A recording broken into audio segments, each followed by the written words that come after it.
Hindi lang stray animals ang dumaranas ng hirap at kalupitan sa lansangan. Marami ring hayop ang kahit may amo na, nakakaranas pa rin ng hirap at abuso. Gaya ni Mali, ang viral na karitondog. Dumurog sa puso ng maraming netizens ang video ng pananakit kay Mali ng dati niyang amo. What's very special is that how he's happy na makita pa rin yung owner niya based on his wagging tail kasi it's a sign of a dog being excited.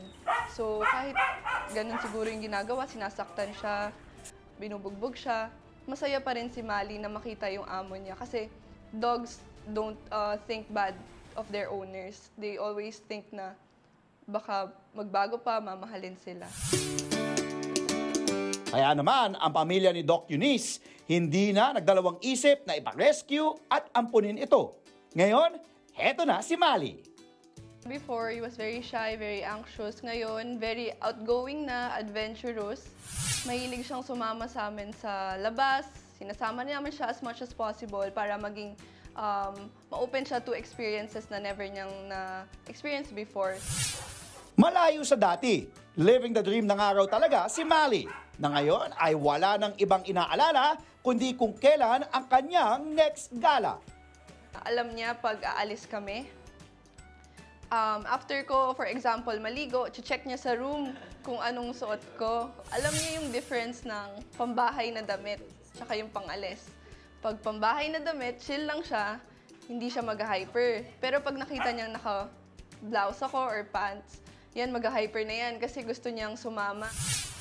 Pero hindi lang sa galaan, game si Mali. Dahil may tinatago pala siyang pagka-sporty.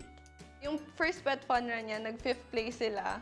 And after that, nakita namin na nag-enjoy talaga siya. So sinali namin siya sa mga fun runs and it opened to more opportunities to him.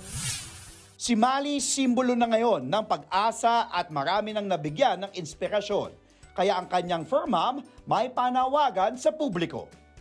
If we see an animal being abused or being hurt by someone else, we should not hesitate to report or do something about it. These animals, no matter what breed, deserve to be loved and taken care of. Most of them are only victims of irresponsible pet owners.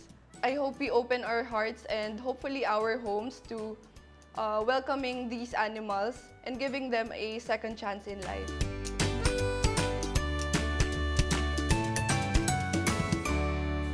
Mga kapatid, Andre Felix po, manatiling may alam pagdating sa mga mahalagang balita sa loob at labas ng bansa. Mag-follow at mag-subscribe na po sa social media pages ng News 5.